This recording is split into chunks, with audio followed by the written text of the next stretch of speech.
तो चलिए आज हम लोग पढ़ेंगे रिमाइंडर थ्योरम, जिसे हिंदी में बोला जाता है शेषफल प्रमेय।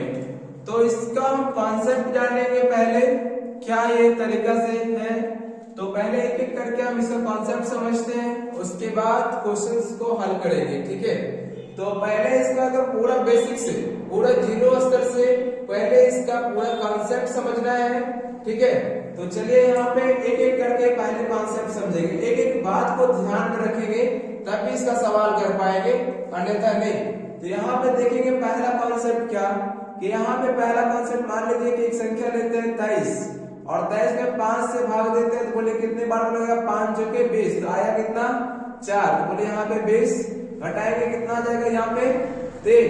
तो यहाँ पे ध्यान दीजिए कि आप यहाँ पे इसको क्या बोलते हैं, तो इसको बोलते हैं भागफल, इसको क्या बोलते हैं घटाने के बाद जो आया शेषफल, इसको क्या बोलते हैं भाज, और इसको क्या बोलते हैं भाजक। अच्छा, अगर हम यहाँ पे क्वेश्चन करें इस 20 को क्या बोलेंगे, इस 20 को हम क्या बोलेंगे, तो यहाँ ध्यान दीजिए कि किससे भाग दे रहे हैं 5 से, और 5 का ये क्या कहलाएगा मल्टीपल कहलाएगा। तो बोलिए 5 का क्या है गुणज है, इस 20 को हम 5 का गुणज बतलाएंगे, ठीक है। तो यहाँ पे क्या हो जाएगा भाज्य बराबर क्या हो जाएगा, तो भाज्य बराबर होता है भाजक गुना भागफल प्लस शेषफल, शेषफल होता है, ठीक है।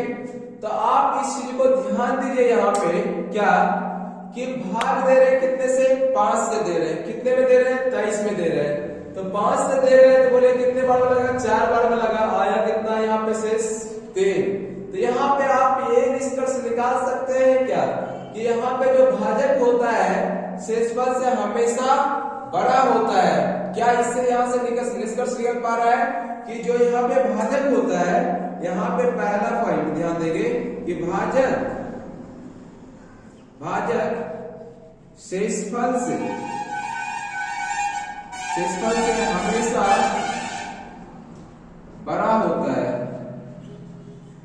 क्या ये बात सही है? बिल्कुल सही है, क्योंकि देख लीजिए यहाँ पे भाजक कितना है 5 और शेषफल कितना है 3 है, और क्या इससे शेषफल से भाजक बड़ा है, तो वही चीज हम बता रहे हैं, क्या भाजक शेषफल से हमेशा बड़ा होता है। दूसरा कॉन्सेप्ट इसमें क्या सीखना है, तो दूसरा कॉन्सेप्ट सीखना है कि यहाँ पे देख सकते हैं क्या, यहाँ पे शेषफल जो है भाजक से हमेशा छोटा होगा। तो यहाँ पे क्या लिख सकते हैं कि शेषफल दोनों एक दूसरे का विपरीत है, इसमें कोई अथी नहीं है, ठीक है। शेषफल भाजक से, शेषफल भाजक से हमेशा छोटा होगा। एक एक पॉइंट को नोट करते चलेंगे और अच्छे से समझते चलेंगे, ठीक है। तो पहला यहाँ पर ये ध्यान रखने वाली बात है कि भाजक जो है शेषफल से हमेशा बड़ा होता है, पहला पॉइंट इसको ध्यान में रखेंगे। दूसरा पॉइंट यहाँ क्या ध्यान रखेंगे, शेषफल भाजक से हमेशा छोटा होता है, शेषफल भाजक से क्या होता है हमेशा छोटा होता है। क्या ये बात समझ में आया, ठीक है। अच्छा, अगला कॉन्सेप्ट समझेंगे। अगला कॉन्सेप्ट आपको क्या समझना है, तो अगला कॉन्सेप्ट मान लीजिए यहाँ पे आप लोग क्या, कि अगर एक कोई संख्या लेते हैं, कोई संख्या ले और उस संख्या को हम मान लीजिए किसी से विभाजित करते हैं, मान लीजिए 15 से भाग देते हैं। ये कोई एक संख्या है, एक ये कोई नंबर है, और इस नंबर को हम 15 से भाग देते हैं, तो बोले शेषफल क्या आएगा, तो शेषफल यहाँ पे जो आएगा या तो 0 आ सकता है, या तो 1 आ सकता है, या तो 2 आ सकता है, या तो 3 आ सकता है, डॉट कहां तक 14 तक आ सकता है, ठीक है। 15 नहीं आ सकता है, क्योंकि 15 से अगर भाग दे रहे हैं, तो बोलिए अगर 15 से भाग दे देंगे तो शेषफल क्या आ जाएगा 0 आ जाएगा, अगर पूरा से पूरा कट जाएगा तो किसी भी संख्या में किसी भी संख्या से अगर भाग दे रहे हैं ना, तो शेषफल जो आएगा, जो शेषफल आता है, जो संभावना है उसका आने का, उस जिस संख्या से आप भाग दे रहे हैं भाजक से मतलब 1 कम तक आता है, ठीक है। जैसे यहाँ देख सकते हैं किसी संख्या में आप 15 से भाग दे रहे हैं, तो रिमाइंडर कहां से कहां तक आ रहा है 0 से लेके 1 14 तक आ सकता है, हाँ ये ना। क्योंकि यहाँ पे भाजक जो है शेषफल से हमेशा बड़ा होगा, क्या ये बात सही है? और शेषफल क्या होगा? हमेशा भाजक से छोटा होगा मेरे भाई। इस बात को आप समझ पाए होंगे। किसी भी संख्या में किसी भी संख्या से भाग दे रहे हैं। मान लीजिए यहाँ पे, अगर यहाँ पे एक संख्या और ले ले, कोई संख्या है, इसको 9 से भाग दे रहे हैं, ठीक है, ये संख्या कोई है और इस संख्या में आप 9 से भाग दे रहे हैं, बोले शेषफल क्या क्या आ सकता है? 0 आ सकता है, 1 आ सकता है, 2 आ सकता है, 3 आ सकता है, डॉट कहां तक आ सकता है? 8 तक आ सकता है, उससे ज्यादा नहीं आ सकता है। क्योंकि अगर किसी भी संख्या से भाग दे रहे हैं, उसका जो शेषफल आएगा कभी भी भाजक से बड़ा नहीं होगा। क्या इस बात को समझ पाए कि भाजक जो है शेषफल से हमेशा बड़ा होता है और शेषफल भाजक से हमेशा छोटा होता है। ठीक है, क्लियर है? चलिए अगला कॉन्सेप्ट आपको क्या समझना होगा? तो अगला कॉन्सेप्ट आपको समझना है, यहाँ पे क्या ध्यान देने वाली बात है कि शेषफल जो है कभी भी ऋणात्मक नहीं होता है। कहने का मतलब है, मान लीजिए कि 23 में आप 5 से भाग दिए, तो 5 से भाग दिए तो यहाँ बोले कितने बार मिले? 5 चौके 20। अगर गलती से 5 चौके 20 ना पढ़ के 5 25 पढ़ दिए, तो बोले यहाँ पे 5 25 हो गया, तो घटाएंगे कितना आ जाएगा? तो -2 आ जाएगा। तो बोलिए कभी भी शेषफल ऋणात्मक नहीं होता है। जब शेषफल ऋणात्मक होता ही नहीं है, तो बोले यहाँ पे रिमाइंडर कितना हो जाएगा? तो जो माइनस आया हुआ है 2, उसमें भाजक को जोड़ देंगे और भाजक को जोड़ के यहाँ पे निकाल देंगे, कैलकुलेट कर देंगे, तो बोले यहाँ पे क्या आ गया? 3 आ गया। तो शेषफल कितना होगा? 3 होगा। क्यों? क्योंकि यहाँ पे देखे थे कि अगर 23 में 5 से भाग दिए तो बोले शेषफल कितना आया? तो शेषफल यहाँ पे आया था प्लस में 3 और देख लीजिए यहाँ पे प्लस में 3 आया हुआ है। तो मेरा कहने का मतलब ये है कि शेषफल माइनस में भी कर सकते हैं, प्लस में भी कर सकते हैं, लेकिन शेषफल कभी ऋणात्मक नहीं होता है। और जब ऋणात्मक नहीं होता तो क्या करेंगे? जिससे आप भाग दे रहे हैं उसको जोड़ देंगे और जो प्राप्त होगा जोड़ने के बाद वही आपका शेषफल होगा। ठीक है, तो यहाँ पे नोट करके एक बात को लिखेंगे यहाँ पे ध्यान से कि शेषफल कभी भी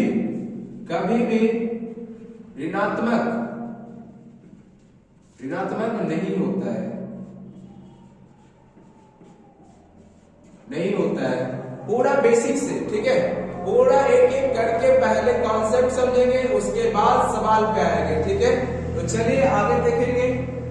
आप लोग ध्यान देंगे अगली कॉन्सेप्ट, अगला कॉन्सेप्ट यहाँ पे हम समझेंगे बात को। अगर मान लीजिए कि हम बोले 3 में 5 से भाग देना है, तो 3 में 5 से भाग देना है, तो बोले शेषफल कितना आएगा? तो शेषफल कितना आएगा? तो यहाँ पे शेषफल क्या होगा? तो बोले 5 से 3 में भाग देना, तो शेषफल कितना आ जाएगा? 3 होगा। क्योंकि यहाँ पे भाज्य क्या है? भाजक से छोटा है, और जब भाज्य भाजक से छोटा हो जाए तो शेषफल वही हो जाता है जो कि भाज्य होता है। क्या ये बात समझ पाए? अगर मान लीजिए कि आपको हम बोले कि 2 में 7 से भाग दीजिए, और तो बोले शेषफल कितना हो जाएगा? 2 ही हो जाएगा मेरे भाई। ठीक है, ये बात समझ पाए आप लोग? अच्छा, अगला कॉन्सेप्ट आपको क्या सीखना है यहाँ पे? मान लीजिए कि यहाँ पे आपको 35 में हम बोले 6 से भाग देना है, तो बोले यहाँ पे 35 में 6 से भाग देना है, तो कितने बार? 6 पंचे 30। तो बोले अब कितना आ रहा है? शेषफल 5। अगर यहाँ पे 6 से 36 पढ़े तो बोले कितना हो जाएगा? -1। बोले शेषफल कितना है? -1। अगर 6 बार पढ़ते हैं तो लेकिन माइनस में, ऋणात्मक में कभी भी शेषफल नहीं होता है। इस बात को हमेशा ध्यान में रखेंगे। जब नहीं होता है तो बोले यहाँ पे रिमाइंडर कितना हो जाएगा? -1 कंसीडर करें तो -1 प्लस जोड़ दें किसको? भाजक को। बोले कितना आ जाएगा? तो यहाँ पे 5 हो जाएगा। बोले शेषफल 5 आ रहा है प्लस में। ठीक है, इस बात को समझ पा रहे हैं? अगला देखेंगे यहाँ पे क्या बोला जा रहा है। मान लीजिए कि आपको 48 में 7 से भाग देंगे, ठीक है, तो 7 से भाग देंगे तो बोले 7 छक्के 42। तो बोले शेषफल प्लस में कितना आएगा? 6। अगर 7 7 49 पढ़ दिए तो बोले -1 आ सकता है। हाँ ये है, ठीक है, लेकिन ऋणात्मक में नहीं होता है तो उसको क्या करेंगे? बदल देंगे। कैसे बदलेंगे? तो -1 अगर ले लिए, यहाँ पे प्लस जोड़ देंगे, सही बात। तो बोले कितना आ गया? 6। इस बात को समझ पा रहे हैं? मतलब इसको हम इस तरह से लेने के बाद अगर यहाँ पे आ रहा है -1, तो -1 आ रहा है तो उसको धनात्मक बनाएंगे कैसे? तो यहाँ पे इस तरह से इसका भाजक को जोड़ देंगे। क्लियर है? बात को समझ पा रहे हैं आप लोग? ठीक है, अगला देखेंगे यहाँ पे। अगर मान लीजिए कि आपको यहाँ पे बोले कि आप 21 में 4 से भाग दीजिए, तो बोले 21 में 4 से भाग देने के बाद शेषफल क्या क्या आएगा? बोले 21 में 4 से भाग देंगे तो 4 5 कितना? 20 हो गया। तो 4 5 6 हो गया 20, तो बोले यहाँ पे शेषफल कितना हो गया +1। हाँ ये ना 4 5 6 20 +1। अगर मान लीजिए 4 5 6 20 ना पढ़ के 4 6 24 पढ़ते हैं, 6 बार पढ़ते हैं, तो बोले कितना हो जाएगा शेषफल -3 हो जाएगा। हाँ ये ना अगर -3 कंसीडर कर रहे हैं या शेषफल रियल में होगा क्यों कितना, तो बोले यहाँ धनात्मक में होगा कितना, तो बोले यहाँ 1 हो जाएगा प्लस में, क्योंकि यहाँ पे प्लस में दिखाना है। इस बात को समझ पा रहे हैं? ठीक है। अगला मान लीजिए कि आपको दिया हुआ है कितना, तो आपको दिया हुआ है 24 और 24 से 5 से भाग दे रहा है। ठीक है, बोले रिमाइंडर कितना हो जाएगा, तो बोले 5 चौके 20, बोले यहाँ पे बचेगा कितना प्लस में 4। अगर यहाँ पे 5 चौके 20 पढ़ के 5 6 25 पढ़ते तो बोले रिमाइंडर कितना हो जाएगा -1। क्या इस बात को समझ पा रहे हैं? ये ऋणात्मक में ले सकते हैं और धनात्मक में ले सकते हैं, लेकिन ऋणात्मक में होता नहीं है, उसको कन्वर्ट करेंगे और कन्वर्ट करके क्या बोलेंगे पॉजिटिव नंबर में निकाल देंगे, तो बोले यहाँ पे क्या हो जाएगा, तो यहाँ पे -1 अगर 5 जोड़ देंगे जिसमें कितना हो जाएगा 4, देखिए प्लस में आ रहा है 4 पे। ठीक है, इस बात को समझ पाए आप लोग? ठीक है, तो यहाँ पे ध्यान देंगे। अब आगे अगर आगे देखना है तो आगे देखिए यहाँ पे, यहाँ आगे क्या, तो आगे मान लीजिए कि आपको दिया हुआ एक प्रश्न क्या 27 गुने 25 गुने 31 गुने 73 गुना 72। ठीक है, एक ये प्रश्न रहा और इस प्रश्न को आपको भाग देना है कितने से, यहाँ पे देना है भाग 9 से।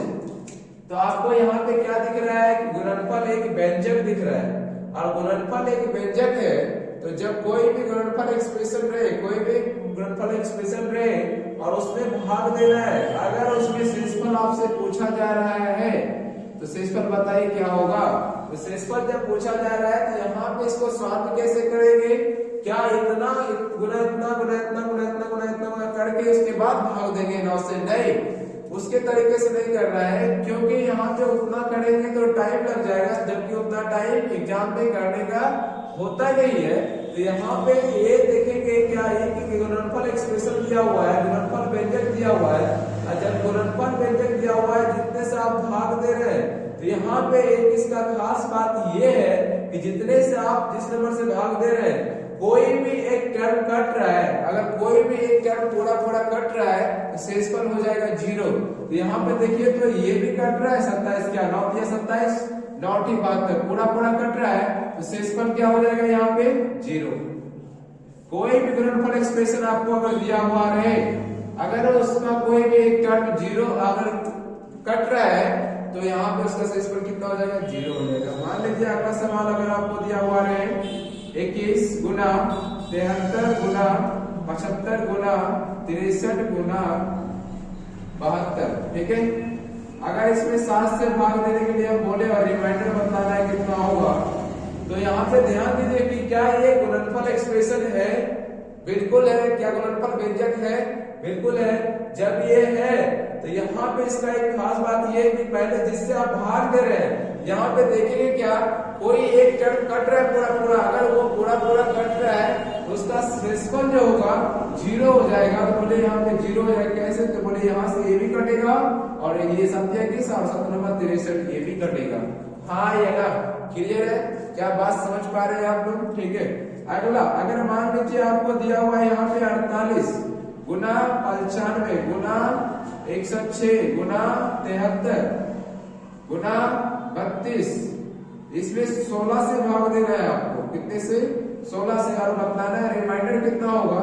रिमाइंडर कितना हो जाएगा, तो यहाँ पे भी वही गुणनफल एक्सप्रेशन है, और जब गुणनफल एक्सप्रेशन है तो उसका खास बात क्या है कि जिससे आप भाग दे रहे हैं और कोई भी अगर एक टर्म पूरा पूरा कट जाता है तो उसका शेषफल क्या हो जाएगा 0 हो जाएगा। इस बात को हमेशा ध्यान रखेंगे। तो पहले चेक करें कोई भी एक नंबर कट रहा है पूरा पूरा, कोई भी टर्म कोई एक भी कट रहा है, तो ये भी कट रहा है 16 3 48 और 16 3 32 ये भी कट रहा है। तो जब एक ही टर्म कटना चाहिए, कोई जरूरी नहीं कि दो, एक भी टर्म अगर कट रहा है तो शेषफल 0 हो जाएगा। बोले शेषफल कितना हो जाएगा 0 हो जाएगा। क्या आप मेरी बात को समझ पा रहे हैं? ठीक है, चलिए तो आगे बढ़ते हैं। तो देखेंगे अगला, और अगला सवाल अगर आपको इस प्रकार दिया हुआ है कि 1247 ठीक है गुना 1200 आपको 49 गुना 1200 51, इसमें भाग देना है कितने से, 12 से भाग देना है, तो बताना है कि यहाँ पे रिमाइंडर कितना आएगा, शेषफल कितना आएगा। तो इसमें कैसे करेंगे, तो उसी तरीके से करेंगे, कोई भी एक टर्म नहीं कट रहा है तो नहीं कट रहा है, तो डायरेक्ट नहीं आंसर बता सकते, इसको निकालना पड़ेगा। तो 12 का 12 0, 12 चुके कितना रहा 48, तो यहाँ पे क्या आ जाएगा -1 रिमाइंडर हो जाएगा ये। यहाँ पे 12 का 12, 12 चुके 48, यहाँ पे रिमाइंडर कितना आएगा +1, 12 का 12, 12 चुके 48, यहाँ पे रिमाइंडर कितना हो जाएगा 3 हो जाएगा। यहाँ पे आप रिमाइंडर बताना है तो क्या आ जाएगा -1 गुना 1 गुना 3, बोलिए यहाँ पे -1 गुना 1 तो कितना -1 गुना -3, तो बोलिए कितना हो जाएगा -3। रिमाइंडर कभी भी ऋणात्मक में नहीं होता है, जब ऋणात्मक में नहीं होता तो क्या बोले थे कि जिससे आप भाग दे रहे हो उसको जोड़ देंगे और धनात्मक में बदल देंगे, तो बोलिए कितना हो जाएगा 9, तो बोलिए यहाँ कितना हो जाएगा आंसर 9। हो गया क्या, बात को समझ पाए, ठीक है। अगला सवाल आपको अगर इस तरह से दिया हुआ है, मान लीजिए कि 1367 दिया हुआ है, ठीक है, गुना 1366 दिया हुआ है, ठीक है, 1368 दिया हुआ है। अगर इस एक्सप्रेशन में 13 से अगर भाग दे हम तो कितना आएगा शेषफल ये बताना है, तो कितना आएगा शेषफल ये बताना है। तो यहाँ पे ध्यान देंगे कोई भी एक टर्म कट रहा है पूरा पूरा, अगर कटेगा तो 0 हो जाएगा, क्योंकि इस बात को हमेशा ध्यान देंगे, गुणनफल एक्सप्रेशन कभी भी देखेंगे इससे भाग दे रहे, कोई भी एक टर्म कट रहा है पूरा पूरा, अगर कट रहा है तो तुरंत आंसर दे देंगे, उसका क्या हो जाएगा 0। अगर नहीं कट रहा है तो फिर निकालना पड़ेगा, तो नहीं कट रहा है यहाँ पे कोई भी टर्म, तो बोले यहाँ पे क्या हो जाएगा 13 एकम 13, 13 पचे 65, यहाँ पे रिमाइंडर कितना आ रहा है 2, 13 एकम 13, 13 पचे 65, यहाँ पे रिमाइंडर आ रहा है 1, 13 एकम 13, 13 पचे 65, यहाँ पे रिमाइंडर आ रहा है कितना 3, बोले यहाँ पे रिमाइंडर कितना आ जाएगा, तो 2 गुना 1 गुना 3, तो बोले 2 गुना 1 करेंगे 2 और 2 गुना 3 कितना आ जाएगा 6, तो बोले कितना आ जाएगा रिमाइंडर 6, बोले रिमाइंडर कितना 6। भाजक से जब शेषफल यही छोटा आ जाए तो वही हो गया शेषफल, ठीक है, आप उसके आगे कैलकुलेट करना ही नहीं। अगर मान लीजिए आपको यहाँ पे दिया हुआ है कितना, तो यहाँ पे दिया हुआ है 1752 गुना 1753 गुना 1754, इसमें भाग देना है आपको 17 से, इसमें 17 से भाग देना और बताना है यहाँ पे रिमाइंडर कितना हो जाएगा। तो यहाँ पे रिमाइंडर कितना हो जाएगा तो वो बताना है। यहाँ ध्यान दीजिए कि गुणनफल एक्सप्रेशन है तो कोई भी टर्म कट रहा है पूरा पूरा नहीं कट रहा है, तो यहाँ पे ध्यान देंगे कितना 17 एकम 17 से धरती है 51, रिमाइंडर कितना आ रहा है 1, 17 एकम 17 से धरती है 51, तो बोले कितना आ रहा है रिमाइंडर 2, 17 एकम 17 से धरती है 51, यहाँ रिमाइंडर आ रहा है 3, बोले यहाँ पे आप टोटल रिमाइंडर कितना हो जाएगा, तो 1 गुना 2 गुना 3, तो बोले 3 2 6 गुना 1 6, बोलिए हो गया आंसर 6। क्या आप बात को समझ पा रहे हैं कैसे निकालना है, अगर कोई गुणनफल व्यंजक दिया हुआ है तो उसका रिमाइंडर कैसे निकालेंगे। तो चलिए अगला देखेंगे, तो चलेंगे अगला देखेंगे। अगर अगला इस तरह से प्रश्न रहा कि 1249 प्लस 1251 प्लस 1253, इसमें भाग देना है 12 से, ये जोड़ का व्यंजक है, ये क्या है जोड़ का एक्सप्रेशन है, तो इसमें बताना है रिमाइंडर कितना होगा। तो यहाँ पे ध्यान देंगे आप लोग, इसमें कैसे करेंगे, इसमें वो तरीका चेक नहीं करेंगे कि कौन सा एक टर्म काट रहा है पूरा पूरा तो हो जाएगा शेषफल 0, नहीं, वो गुणनफल वाले में था कि अगर गुणनफल का कोई भी ऐसा एक्सप्रेशन दिया हुआ है, कोई भी ऐसा व्यंजक दिया हुआ है जिससे आप भाग दे रहे हैं, अगर उससे पूरा पूरा कोई नंबर कट रहा है तो उसका शेषफल हो जाएगा 0। लेकिन जोड़ वाले में ऐसा तरीका नहीं। यहाँ ध्यान देंगे इसको कैसे सॉल्व करेंगे, बोले 12 एकम 12, 12 चौके 48, तो बोले रिमाइंडर कितना आ रहा है 1, 12 एकम 12, 12 चौके 48, तो बोले रिमाइंडर कितना आ रहा है 48 3 51, तो बोले 3, 12 एकम 12, 12 चौके 48, बोले रिमाइंडर कितना आ रहा है, यहाँ पे आ रहा है 5, बोले टोटल रिमाइंडर कितना हो जाएगा 1 प्लस 3 प्लस 5, यहाँ पे हो गया 5 3 8 1 9, और 9 में यहाँ पे 12 से भाग देने का जरूरत है नहीं, क्योंकि जिससे भाग देना उससे छोटा नंबर आ गया, तो शेषफल इतना ही दिखाएगा, बोले यहाँ कितना हो जाएगा आंसर 9। ठीक है, इस बात को समझ पा रहे हैं। अगर अगला सवाल आपको इस तरह से बना दे 1364 प्लस 1366 प्लस 1367, इसमें भाग देना है इस वाले एक्सप्रेशन में 13 से बोले रिमाइंडर कितना हो जाएगा वो बताना है। तो बोले 13 एकम 13, 13 पंचे 65, यहाँ रिमाइंडर क्या आ रहा है -1, क्योंकि -1 में भी निकाल सकते हैं, ठीक है। ये तो 13 चौके 52 ज्यादा हो जाएगा, -1 में निकाल लेंगे, उसको फिर बदल देंगे बाद में। 13 एकम 13, 13 पंचे 65, यहाँ रिमाइंडर कितना आ रहा है 1, यहाँ 13 एकम 13, 13 पंचे 65, यहाँ पे रिमाइंडर आ रहा है 2। टोटल रिमाइंडर कितना हो गया, तो -1 +1 और यहाँ पे +2 हो जाएगा। तो बोलेंगे यहाँ पे कितना हो जाएगा, ये खत्म हो गया, तो बोले कितना बचा 2, तो हो गया आंसर 2। कितना हो गया 2। बात को समझ पा रहे हैं, ठीक है। अगला सवाल देखेंगे। अगला सवाल अगर आपको दिया हुआ है यहाँ पे 1700, मान लीजिए 12 दिया हुआ है और 1753 दिया हुआ है और 1754 दिया हुआ है, 1755 दिया हुआ है। इस एक्सप्रेशन में आप 17 से भाग देने के बाद शेषफल कितना आएगा वो बताना है। यहाँ ध्यान देने वाली ये बात है कि योगफल का कोई अगर एक्सप्रेशन व्यंजक दिया हुआ रहे उसी तरीके से निकालेंगे। 17 एकम 17 से 17 कितना हो गया 51 और 17 51 हो गया, तो यहाँ शेषफल कितना बचेगा, तो शेषफल बचेगा आपका यहाँ पे 1 और यहाँ 17 एकम 17 से 17 51, यहाँ शेषफल कितना 2 प्लस में 2 17 एकम 17 से 17 51, तो बोले यहाँ पे कितना हो जाएगा 13, 17 एकम 17 से 17 51, तो बोले कितना हो जाएगा 4। बोले रिमाइंडर कितना हो जाएगा, तो यहाँ पे टोटल रिमाइंडर तो 1 प्लस 2 प्लस 3 प्लस 4, 4 3 7, 7 2 9, 1 10। बोले रिमाइंडर कितना आ रहा है 10, यहाँ कितना हो जाएगा 10। क्या बात को समझ पाए आप लोग, ठीक है। कैसे निकालना है चलिए तो आगे हम देखते हैं, ठीक है। तो अगला देखेंगे कॉन्सेप्ट और सीखना है अगला कॉन्सेप्ट क्या कि मान लेंगे यहाँ पे अगर 1 + 1 पे पावर n है बटा a है, ठीक है, तो इसका रिमाइंडर कितना हो जाएगा, तो इसका रिमाइंडर हो जाएगा 1। देखेंगे इसमें क्वेश्चंस कैसे करेंगे। तो यहाँ पे अगर लिखा हुआ है 8 पे पावर मान लेंगे 32, इसको भाग देना है 7 से, तो इसका रिमाइंडर कितना होगा वो बताना है। तो यहाँ पे ध्यान दीजिएगा क्या कि यहाँ पे लिखे हुए कि अगर इस तरह से रहे, इस पॉइंट को नोट करेंगे और इसको ध्यान देंगे कि a + 1 पे पावर n है, कोई भी नंबर रहे, n का मतलब कोई भी नंबर रहे, तो अगर a से भाग दे रहे तो रिमाइंडर कितना आ जाएगा 1 होगा। कि इसका ये यहाँ पे अर्थ है क्या, इसको आप लिख सकते हैं 7 + 1 पे पावर 32, तो इसका यही ना मतलब है कि यहाँ जो a है उससे 1 ज्यादा है, a से 1 ज्यादा उसकी पावर कुछ भी रहे, रिमाइंडर कितना होगा 1 होगा। यहाँ पे ध्यान देंगे किससे 1 ज्यादा है तो उसको पावर देखना ही नहीं है, क्या है नहीं है उससे कोई मतलब है ही नहीं, सिर्फ उससे 1 ज्यादा है तो रिमाइंडर कितना हो जाएगा 1 हो जाएगा। क्या बात समझ पा रहे हैं, ठीक है।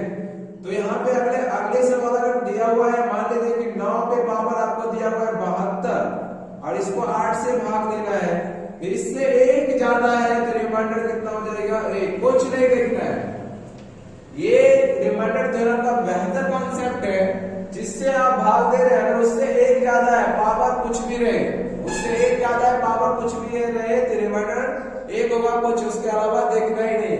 बोले इससे 1 ज्यादा है रिमाइंडर कितना हो जाएगा 1। अगर मान लीजिए अगला सवाल दिया हुआ है आपको यहाँ पे 25 पे पावर 73, अब भाग दे रहे हैं आप इससे कितना 24 से, इससे 1 ज्यादा रिमाइंडर कितना हो जाएगा 1। आंसर कितना हो गया 1। अगर मान लीजिए कि आपको दिया हुआ है अगले सवाल, और अगले सवाल आपको दिया हुआ है क्या, अगर 23 दिया हुआ है, 23 पे पावर दिया हुआ है आपको 25 और इसको भाग देना है कितने से 22 से, रिमाइंडर कितना, इससे 1 ज्यादा, इससे 1 ज्यादा, इससे 1 ज्यादा, देखिए यहाँ पे रिमाइंडर क्या हो जाएगा 1। कुछ उसके अलावा देखना नहीं है, पावर क्या दिया हुआ है समय विषम है उससे कोई लेना देना नहीं है। आप देखेंगे अगला अगर मान लीजिए आपको दिया हुआ है 26, 26 पे पावर कितना है, तो मान लेंगे यहाँ पे 102 है, ठीक है, इसको भाग देना 26 पे पावर 102 और इसको भाग देना है 25 से, रिमाइंडर कितना हो जाएगा, इससे 1 ज्यादा तो रिमाइंडर कितना हो गया 1, ठीक है।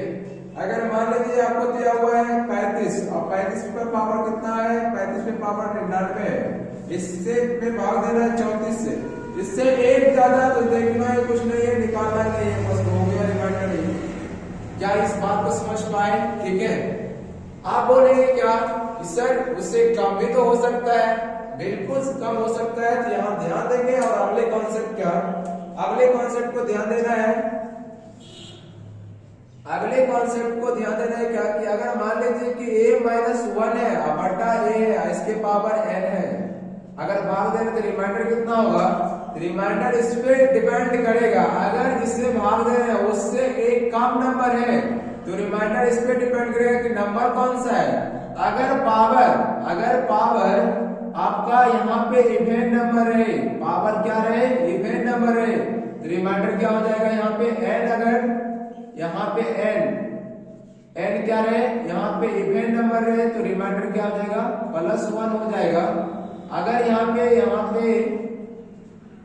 अगर ये पावर क्या रहे? ऑड नंबर है, रिमाइंडर हो जाएगा आपका -1। इस बात को ध्यान में रखेंगे और ये बेहतर कॉन्सेप्ट है रिमाइंडर थ्योरम के सवाल को करने का।